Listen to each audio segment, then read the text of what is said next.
ماما میں ریحا سے شادی کرنا چاہتا ہوں۔ عاصم نے بڑی ہمت کر کے بالآخر اپنی بات ماں تک پہنچائی تو اس کے بالوں میں ہاتھ پھیرتا ماں کا ہاتھ رک گیا۔ یہ کیا کہہ رہے ہو تم؟ ہاں ماما، میں ریحا کو بہت چاہتا ہوں اور اس سے شادی کرنا چاہتا ہوں۔ وہ اپنی بات پر زور دیتا اٹھ بیٹھا۔ اس نے غور سے ماں کے چہرے کی جانب دیکھا جہاں اداسی اور بے یقینی چھائی تھی۔ ماما بھلا اس میں برائی کیا ہے؟ وہ خود بھی جانتا تھا کہ اس شادی میں کیا برائی تھی، پھر بھی ہمت کر کے ماں سے پوچھ رہا تھا۔ تم اچھی طرح جانتے ہو عاصم، کیوں مجھے آزمائش میں ڈال رہے ہو؟ تمہارے باپ نے جو کچھ کیا وہ بھول بیٹھے ہو، جو خود اس راہ پر چلنے کو تیار ہو۔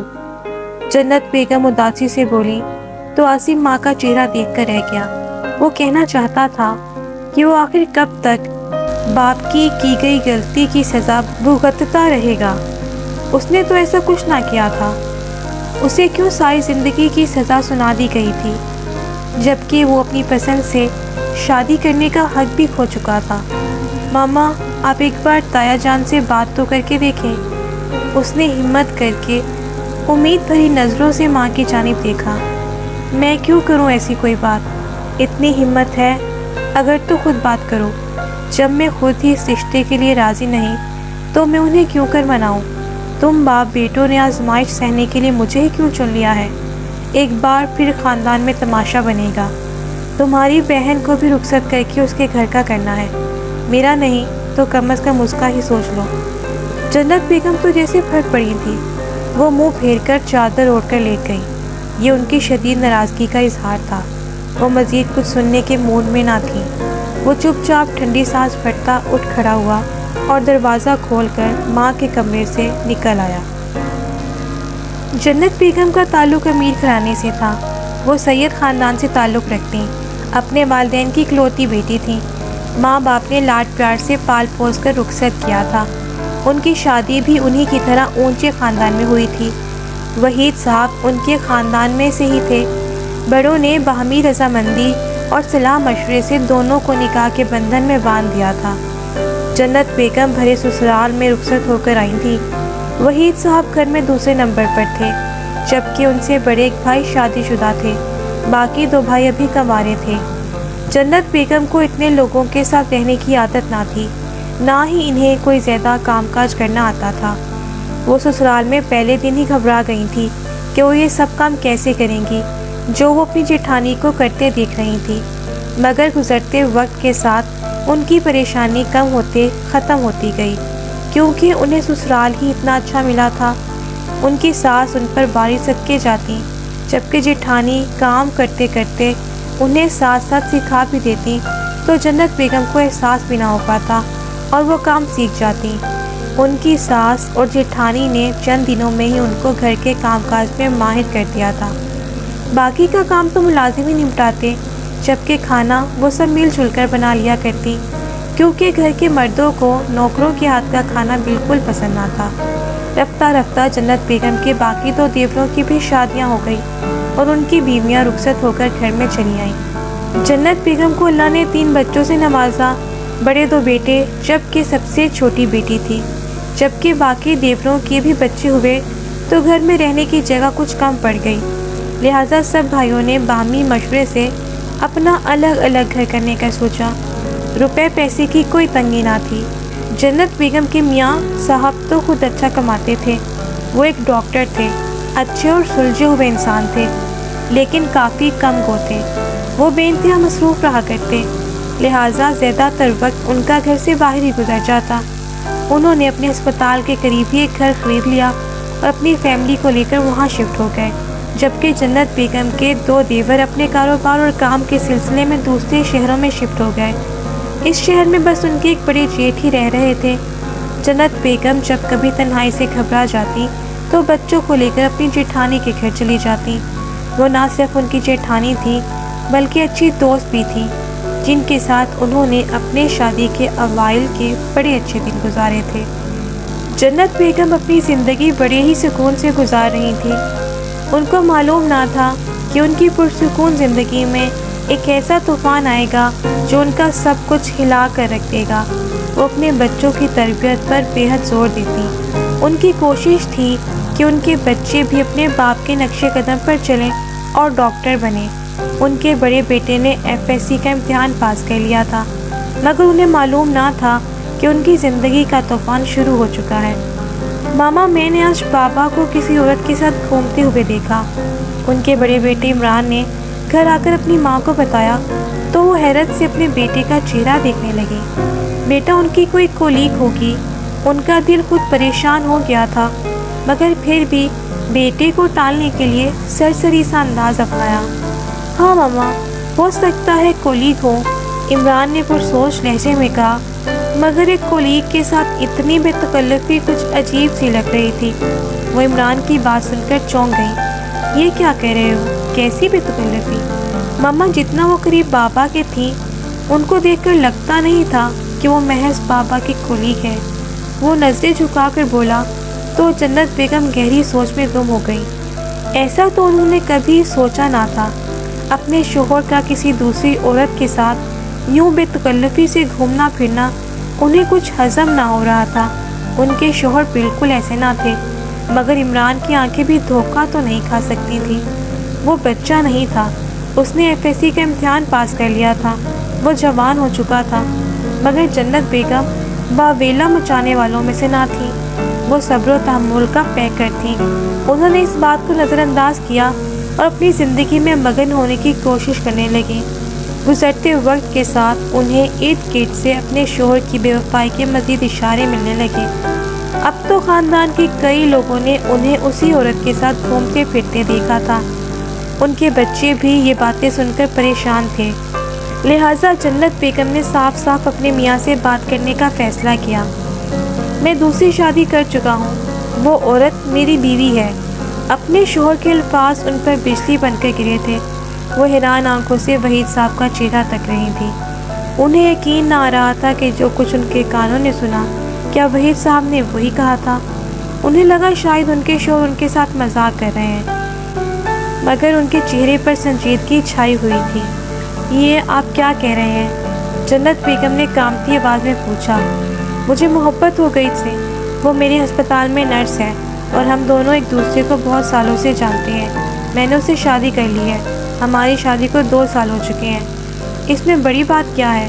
اسلام نے مجھے 4 شادیوں کی اجازت دے رکھی ہے، وہ بھاری آواز میں بولے تو جنت بیگم انہیں دیکھتی رہ گئیں۔ ان کے پاس اپنی شادی کے حق میں دلائل تھے، جبکہ جنت بیگم کے پاس کہنے کو ایک بھی لفظ موجود نہ تھا۔ ان کے اتنے سالوں کی خدمت، محبت، وفاداری سب رائگاں گئی تھی۔ وہ 2 سال سے اس کے ساتھ شادی رچائے ہوئے تھے، جبکہ عشق تو نہ جانے کب سے چل رہا تھا۔ انہوں نے اپنا حق استعمال کر لیا تھا اور استعمال کرنے سے پہلے اپنی پہلی بیوی کو خبر دینا تک بھول گئے تھے۔ قیامت ہی تو ٹوٹی تھی۔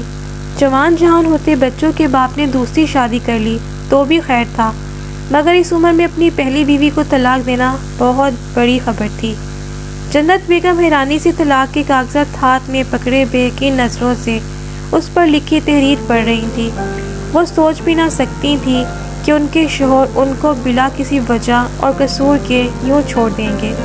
اسلام نے دوسری شادی کا حق دیا تھا، تو کیا اسلام نے پہلی بیوی کو بے خطا طلاق دینے کا بھی حکم دیا تھا؟ شاید انہوں نے اپنی دوسری بیوی کے کہنے پر پہلی بیوی کو طلاق دے کر ہی فارغ کیا تھا۔ بچے الگ پریشان تھے۔ وہ جو اپنے باپ کو اپنا آئیڈیل مانتے تھے اور باپ کی محبت سے سرشار تھے، ان کے سامنے باپ کی عزت کا مجسمہ بے حد تیزی سے ٹوٹا تھا۔ جنت بیگم نے ہمیشہ اپنے بچوں کو باپ سے محبت کرنا سکھایا، اس حقیقت کے باوجود کہ وہ بچوں کو بہت کم وقت دیا کرتے اور ہمیشہ اپنی زندگی میں مصروف رہا کرتے۔ مگر جنت بیگم نے بچوں کے دل میں کبھی یہ بات نہ آنے دی۔ وہ اپنے باپ سے بے انتہا پیار کرتے تھے۔ جب سے انہوں نے اپنے باپ کی دوسری شادی کا سنا تھا، تب سے وہ بے حد پریشان تھے۔ ان کے دوست اور خاندان کے دیگر لوگ ان سے مختلف سوالات کرتے تو وہ چڑ جاتے۔ ان کے باپ نے ان کو ایسی تذلیل دی تھی کہ وہ کسی کو منہ دکھانے کے قابل نہ رہے تھے۔ دوسری شادی کا راز عیاں ہونے کے کچھ ماہ بعد انہوں نے جنت بیگم کو طلاق بھجوا کر اپنی زندگی سے ہی بے دخل کر دیا تھا۔ یہ صدمہ بچے کیوں کر برداشت کر پاتے؟ جنت بیگم کا الگ برا حال تھا، وہ بے وجہ اور بے قصور ماری گئی تھی۔ وحید کی یہ سب سے بڑی غلطی ہے جو میں کبھی معاف نہ کروں گی۔ جنت بیگم کی ساس نے قسم کھا لی کہ وہ اپنے بیٹے وحید کا چہرہ مرتے دم تک نہ دیکھیں گی۔ اگر انہوں نے دوسری شادی کرنی ہی تھی تو بھی ٹھیک تھا، مگر جنت بیگم کو طلاق دینے کی کیا ضرورت تھی، جبکہ نہ کوئی اس کی غلطی تھی اور نہ قصور۔ جنت بیگم کے جیٹ نے بھی جنت بیگم کا ساتھ دیا اور اپنے بھائی سے قطع تعلق کر لیا، جبکہ باقی سب دیور بھی اپنے بڑے بھائی اور ماں کے ساتھ تھے۔ جنت بیگم حیران آنکھوں سے اپنے سسرال والوں کو تکا کرتی۔ جس کے ساتھ رشتہ تھا وہ تو زندگی بھر کا داغ دامن پر ڈال کر چل گیا تھا، جبکہ اس سے ہی جڑے لوگ جنت بیگم کے حق میں کھڑے تھے۔ انہیں سب کچھ عجیب سا لگتا۔ ان کے بچے ذہنی انتشار کا شکار تھے۔ وہ اپنے بچوں کو کس طرح سنبھالتی، کس کا آسرا دیتی؟ شوہر نے وہ کام کیا تھا جس کی انہیں امید بھی نہ تھی۔ اپنے بچوں اور لوگوں کی نظر میں تو جنت بیگم ہی مجرم ٹھہری تھی۔ کچھ تو ایسا کیا ہوگا جو شوہر نے اس عمر میں طلاق کے کاغذات منہ پر دے مارے۔ وہ لوگوں کی زبانیں نہ پکڑ سکتی تھی۔ ان کا بڑا بیٹا عمران تو بالکل ہی ٹوٹ گیا تھا۔ وہ گھر تو کیا کمرے سے باہر نہ نکلتا، اور جب کبھی اسے باہر نکلنا پڑتا تو اپنے چھوٹے بھائی اور کزنز پر اس قدر غصہ کرتا کہ جنت بیگم حیران رہ جاتی۔ وہ تو دھیمے مزاج والا خوش مزاج نوجوان تھا، یہ اس کو کیا ہو گیا تھا؟ وہ ایک دم اتنا بدل گیا کہ وہ جنت بیگم کی بھی کوئی بات نہ سنتا اور ان کے ساتھ بدتمیزی کر دیتا۔ صرف اسے اپنے تایا کا ڈر تھا۔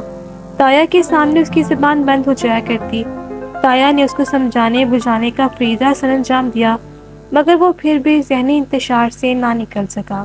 جنت بیگم نے بہت زور دیا کہ وہ میڈیکل کے داخلہ ٹیسٹ میں بیٹھ جائے، مگر وہ تیار نہ ہوا۔ میں نہیں پڑھ سکتا، آپ مجھ پر دباؤ نہ ڈالیں، اس نے جنت بیگم کو ٹکا سا جواب دیا۔ حالانکہ اس کا خواب تھا کہ وہ اپنے باپ کی طرح ڈاکٹر بنے۔ مجھے اپنے باپ کی طرح ڈاکٹر نہیں بننا، اس نے صاف انکار کیا، تو جنت بیگم اپنا سا منہ لے کر رہ گئی۔ اب وہ اسے کس کی مثال دے کر سمجھا سکتی تھی؟ اس نے جنت بیگم کو بتائے بنا ہی بیرون ملک جانے کی کوششیں جاری کر دی اور اپنے دوست کے ساتھ بیرون ملک سدھار گیا، جبکہ جنت بیگم کو اپنا پتہ بھی نہ دے کر گیا تھا۔ وہ پریشانیوں سے گھبرا کر بھاگ لیا تھا، جبکہ جنت بیگم اکیلی دکھ سہنے کو موجود تھی۔ ایک تو شوہر کی بے وفائی کا غم، دوسرے بیٹے سے جدائی کا۔ وہ چند مہینوں میں ہی بوڑھی دکھائی دینے لگی۔ وحید صاحب کی پریشانی شروع ہو گئی تھی۔ اسے امید نہ تھی کہ اس کے بھائی اور ماں یوں اس کی بیوی کا ساتھ دیں گے، وہ اس کے ہی خلاف اٹھ کھڑے ہوں گے۔ بچے اس کی شکل دیکھنا نہ چاہتے تھے، حالانکہ اس نے وہ گھر بھی اپنی پہلی بیوی کے نام کر دیا تھا تاکہ بچوں کو کوئی مسئلہ نہ ہو۔ ہر بچے کا الگ الگ اکاؤنٹ کھلا ہوا تھا جس میں وہ ہر مہینے باقاعدگی سے پیسے ڈلواتا، مگر اتنے مہینے گزرنے کے باوجود بھی کسی بھی بچے نے اپنے اکاؤنٹ میں سے 1 روپیہ تک نہ نکلوایا تھا۔ وہ باپ کی شکل تک دیکھنے کو تیار نہ تھے۔ اپنے بڑے بیٹے اور بیٹی سے اسے خاص پیار تھا، جبکہ وہ اس سے نفرت کرنے لگے تھے۔ اس نے کئی بار اپنے بیٹے کو فون کیا، عمران تو اس کا فون ہی نہ اٹھاتا، جبکہ عاصم نے اس سے ملنے سے صاف صاف منع کر دیا تھا۔ ماں کی بیماری کا سن کر وہ تڑپ اٹھا، ماں سے ملنا ضروری تھا، مگر بھائی صاحب کے گارڈ اسے اندر ہی نہ گھسنے دیتے۔ بڑے صاحب کا حکم نہیں ہے صاحب، آپ واپس لوٹ جائیں ورنہ گستاخی ہو جائے گی۔ اس نے زبردستی کی تو گارڈ نے اسے پیچھے کی طرف دھکا دیا تھا۔ تمہاری جرت کیسے ہوئی مجھے ہاتھ لگانے کی؟ اس کا خون کھول اٹھا۔ معاف کر دیں صاحب، میں آپ کو اندر جانے نہیں دے سکتا، وہ مضبوط لہجے میں بولا، تو وہ واپس لوٹ آیا۔ جنت بیگم کی ساس 1 ہفتہ بیمار رہ کر چل بسی تھی۔ وہ ساس کی چارپائی پکڑے بیٹھی تھی۔ اس کی ساس نے ایک ماں سے بھی بڑھ کر ہر موقع پر اس کا ساتھ دیا تھا۔ بھائی صاحب، باہر وحید آیا ہے، اماں کا چہرہ دیکھنا چاہتا ہے۔ سب سے چھوٹے دیور احسان نے آ کر بھائی کو خبر دی تو جنت بیگم چونک گئی۔ ماں کے جنازے پر آخر اس کو ماں یاد آ ہی گئی تھی۔ اماں نے مرتے دم تک وصیت کی تھی کہ وحید کو میرا چہرہ بھی مت دیکھنے دینا۔ بھائی صاحب غصے میں بولے، جب وہ جانتا ہے کہ میں ہر حال میں اماں کی وصیت پوری کروں گا تو پھر یہاں سب کے سامنے تماشا کیوں کرنا چاہتا ہے؟ بھائی صاحب غصے سے بھرے تھے۔ زندگی میں اس نے کون سا ماں کو سکھ دیے ہیں جو اب چلایا ہے؟ جنت بیگم کو اچھی طرح یاد تھا کہ کچھ عرصہ پہلے خالہ شمسہ کے جنازے پر بھی اماں نے دوپٹے کے پلو سے منہ ڈھانپ لیا تھا، مگر نہ اس کا چہرہ دیکھا نہ اس کو اپنی شکل دکھائی تھی۔ وہ اماں کے پیروں سے لپٹا کتنی ہی دیر معافی مانگتا رہا، مگر اماں نے اسے معاف نہ کر کے دیا تھا۔ جب اماں نے ہی تمہیں معاف نہ کیا تو ہم کیسے کر سکتے ہیں؟ چلے جاؤ یہاں سے، سب کے سامنے تماشا نہ بناؤ۔ بھائی صاحب نے اسے بازو سے پکڑ کر باہر کا راستہ دکھایا تھا۔ اس کا جوان بیٹا عاصم بازو لپیٹے اپنے تایا کے پیچھے کھڑا تھا۔ اس نے ایک بار بھی اپنے باپ کی طرف گاری نہ کی تھی۔ اس نے ادھر ادھر عمران کی تلاش میں نظریں دوڑائیں، مگر وہ نہ جانے کہاں تھا، اسے کہیں دکھائی نہ دیا۔ وہ واپسی کے راستے پر بچوں کی طرح پھوٹ پھوٹ کر رو دیا تھا، نہ جانے گھر کیسے پہنچا تھا۔ اس کی بیوی نجمہ نے اسے فوراً آگے بڑھ کر اپنی باہوں میں بھر لیا۔ میں بکھر گیا ہوں نجمہ، وہ اس کے کندھے سے سر ٹکائے بولا۔ میں آپ کو سمیٹ لوں گی ڈاکٹر صاحب، وہ مسکرائی تھی۔ جنت بیگم کی ابھی وہ ذلت ہی ختم نہ ہوئی تھی جو ان کے شوہر کی وجہ سے انہیں اٹھانی پڑی تھی۔ اب عاصم نے ایک نیا سوچنا چھوڑ دیا تھا۔ وہ طلاق یافتہ ریحا سے شادی کرنا چاہتا تھا، جو کہ غیر خاندان اور غیر ذات سے تھی۔ ان کے ہاں رواج تھا کہ وہ خاندان سے باہر شادی نہیں کیا کرتے تھے۔ ایک ان کے شوہر نے نرس سے شادی کر کے خود کو اور خاندان بھر کو بدنام کر دیا تھا۔ اب رہی صحیح کسر عاصم پوری کرنے چلا تھا، جو ایک طلاق یافتہ اور اپنے سے بڑی عمر کی عورت سے شادی کرنے چلا تھا۔ جنت بیگم اس قدر پریشان تھیں کہ وہ چارپائی سے جا لگی۔ انہوں نے کبھی سوچا نہ تھا کہ ان کے گھر کا شیرازہ یوں بکھر کر رہ جائے گا۔ انہوں نے عاصم کو سمجھانے کی بہت کوشش کی تھی، مگر وہ بھی اپنی ضد پر اڑا تھا۔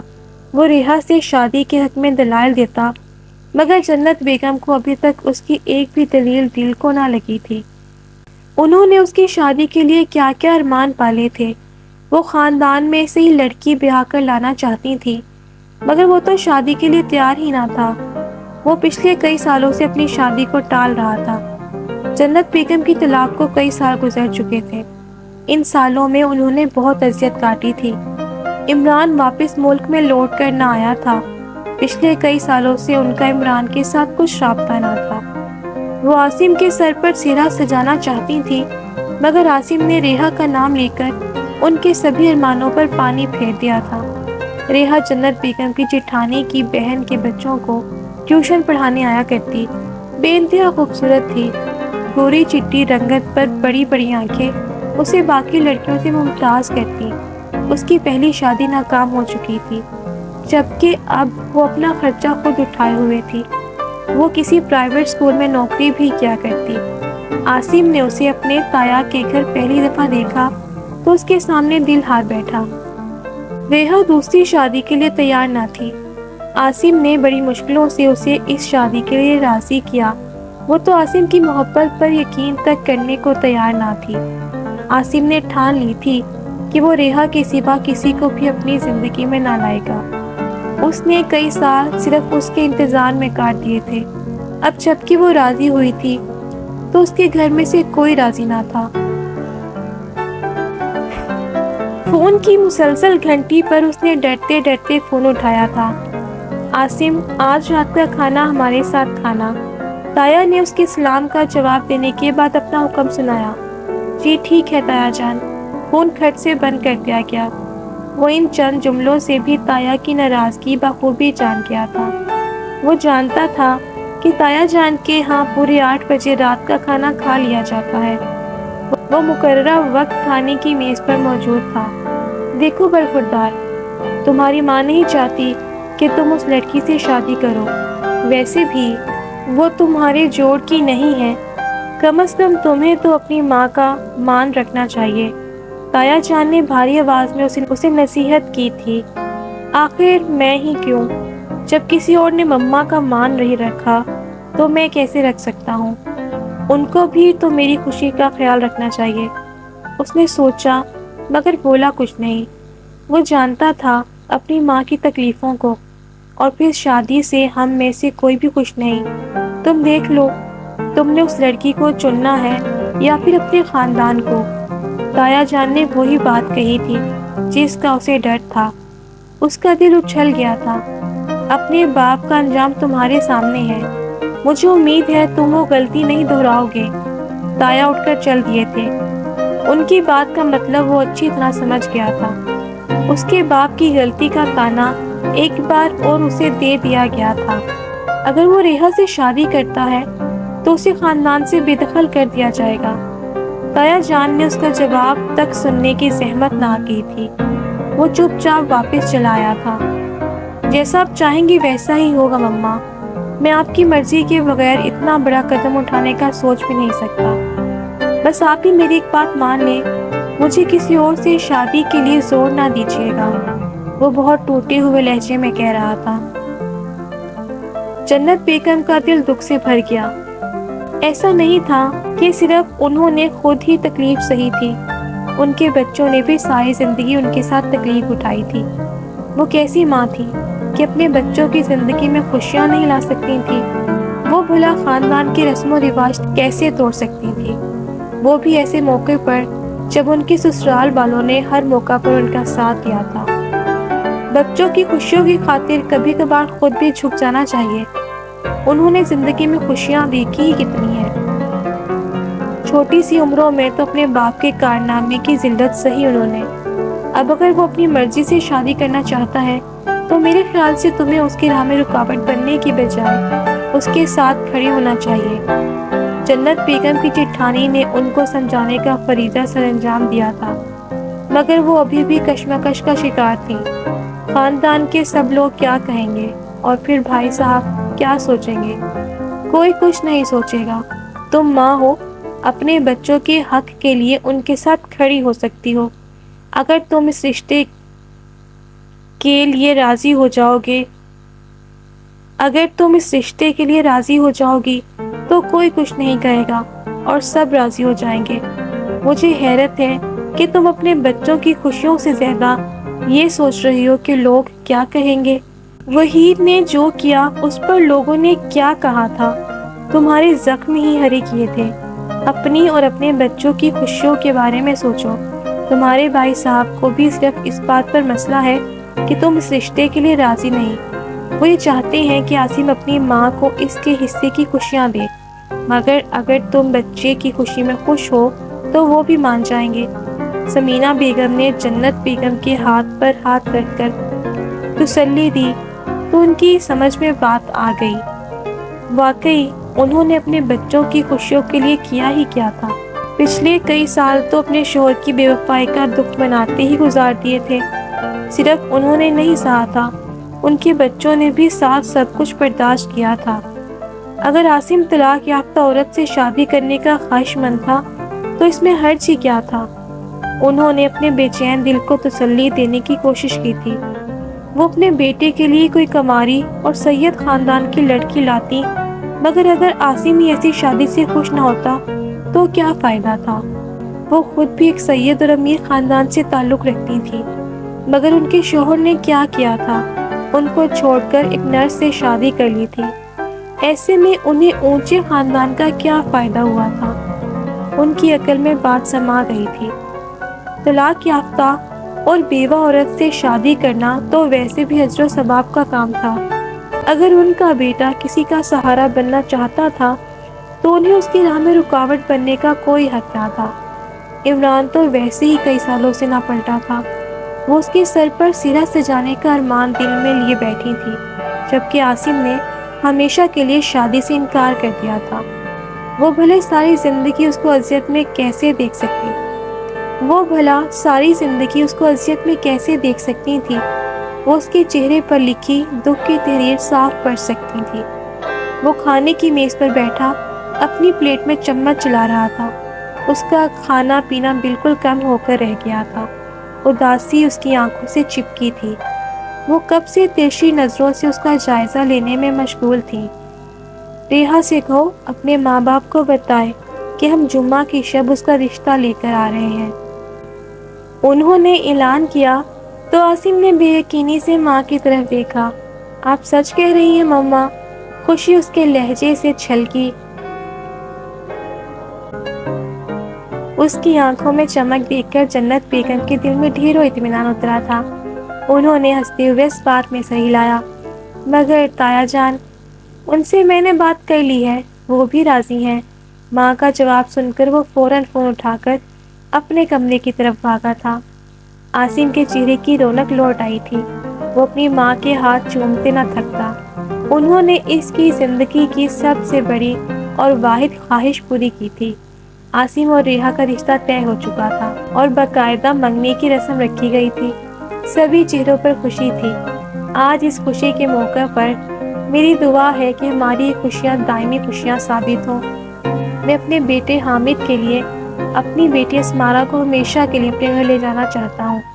اپنے جیٹ کی خواہش سن کر جنت بیگم چونک گئی۔ انہوں نے حیرانی سے اپنی جیٹھانی کی جانب دیکھا جو مسکرا کر انہیں ہی دیکھ رہی تھی۔ جنت بیگم کو یقین نہ ہوا کہ اس کے جیٹ جیٹھانی نے اپنے لائق فائق کامیاب بیٹے کے لیے اس کی بیٹی اسمارا کو پسند کیا تھا۔ آپ سچ کہہ رہے ہیں بھائی صاحب؟ وہ بے یقینی سے بولی تھی۔ ہاں بالکل، اور یہ صرف ہماری نہیں بلکہ حامد کی بھی یہی خواہش ہے۔ جنت بیگم کے دل میں ایک دم سکون اترا تھا۔ شادی بیاہ کے معاملات میں بچوں کی پسند اور رضامندی شامل ہونا بہت ضروری ہے۔ میرے لیے تو یہ خوش قسمتی کی بات ہوگی اگر میری اسمارا آپ کے گھر کی بہو بنے۔ انہوں نے مثبت جواب دیا تو جیٹھانی نے اٹھ کر مٹھائی ان کے منہ میں ڈال دی۔ ان لوگوں نے بہن بھائیوں سے بڑھ کر جنت بیگم کا ساتھ دیا تھا۔ ان کے اپنے بہن بھائی طلاق کے بعد سے ہی ان سے دور ہو گئے تھے کہ جیسے وہ خود ہی قصوروار ہوں۔ جنت بیگم کو بڑی امید تھی کہ ان کی بڑی بہن اپنے بیٹے کے لیے اسمارا کا ہاتھ مانگ لے، مگر وہ گھروں سے لڑکی لے آئی تھی اور اسمارا کو اپنی بہو بنانا منظور نہ کیا تھا۔ رب نے ان کی اسمارا کے لیے کتنے اچھے جیون ساتھی کا انتخاب کیا تھا، اس نے آسودگی سے سوچا تھا۔ ریحا بہو بن کر ان کے گھر آ بسی تھی۔ ان کے تمام خدشات دور ہو گئے۔ وہ بے انتہا سلجھی ہوئی نفیس اور پڑھی لکھی لڑکی تھی۔ اس کا سلیقہ اس کی ایک ایک شے سے ٹپکتا اور اس کی گفتگو سن کر جنت بیگم حیران رہ جاتی۔ اس کی سوچ اس قدر مثبت اور سلجھی ہوئی تھی۔ وہ اس انداز میں بات کرتی کہ جنت بیگم کے کانوں میں رس گھول دیتی۔ عمران بھی بھائی کی شادی میں چل آیا تھا۔ وہ شرمندہ سا ماں کے قدموں میں بیٹھ گیا تھا۔ مجھے معاف کر دیں، میں حالات کا سامنا کرنے کی ہمت نہ کر پایا تھا، وہ جنت بیگم کے گھٹنوں پر سرک کر بولا تھا۔ میں تمہیں معاف کر دوں گی، پر تم شادی میری مرضی سے کرو گے، انہوں نے شرارت سے کہا تو عمران نے سر تسلیم خم کر دیا۔ انہوں نے طلاق کے بعد اپنے رب سے کتنے ہی شکوے کیے تھے، حالانکہ سبھی ان کے ساتھ کھڑے ہوئے تھے۔ ان سے یہ برداشت نہ ہو رہا تھا کہ ان کے شوہر نے کسی اور کے لیے انہیں چھوڑ دیا تھا۔ جنت بیگم نے یہ نہ سوچا کہ اس نے اپنے کیے کی سزا بھی بھگتی تھی۔ سب نے ہی وحید سے کنارہ کشی اختیار کر لی تھی۔ اس کی ماں اس سے ناراض دنیا سے لوٹ گئی تھی، جبکہ بچے باپ کی شکل دیکھنے کے بھی روادار نہ تھے۔ تکلیف اور اذیت تو اس نے بھی اتنی ہی سہی تھی جتنی جنت بیگم نے۔ شکوہ کرنے کی بجائے انہیں تو اپنے رب کا شکر گزار ہونا چاہیے تھا کہ وہ مشکل کی اس گھڑی میں اکیلی نہ تھی۔ سب سے بڑھ کر رب نے ان کا ساتھ نہ چھوڑا تھا۔ انہیں افسوس تھا کہ انہوں نے زندگی کے اتنے سال سوگ منانے میں گنوا دیے تھے۔ انہیں اپنے بچوں کے ساتھ بہت پہلے ہی آگے بڑھ جانا چاہیے تھا۔ جنت بیگم نے دھوم دھام سے اپنے بڑے بیٹے عمران کی شادی اپنی پسند کی لڑکی سے کی تھی اور ساتھ ہی بیٹی اسمارا کو بھی رخصت کر دیا۔ ان کی بہویں ان کا بے حد خیال رکھتی اور ان کی بے پناہ عزت کرتی۔ وہ بھی ہر پل اپنی بہوؤں کی محبت کا دم بھرتی۔ وہ چاہتی تھی کہ ان کی دونوں بہوؤں میں ایسی ہی دوستی ہو جیسی ان میں اور ان کی جیٹھانی میں تھی۔ ان کا گھر پھر پر رونق ہو گیا تھا۔ ان کے بچے اپنی بیویوں کے ساتھ خوش و خرم رہ رہے تھے۔ اسمارا بھی حامد کے ساتھ اکثر چلی آتی تو رونق عروج پر ہوتی۔ وہ یہ رونق ہمیشہ قائم رہنے کی دعا مانگتے نہ تھکتے۔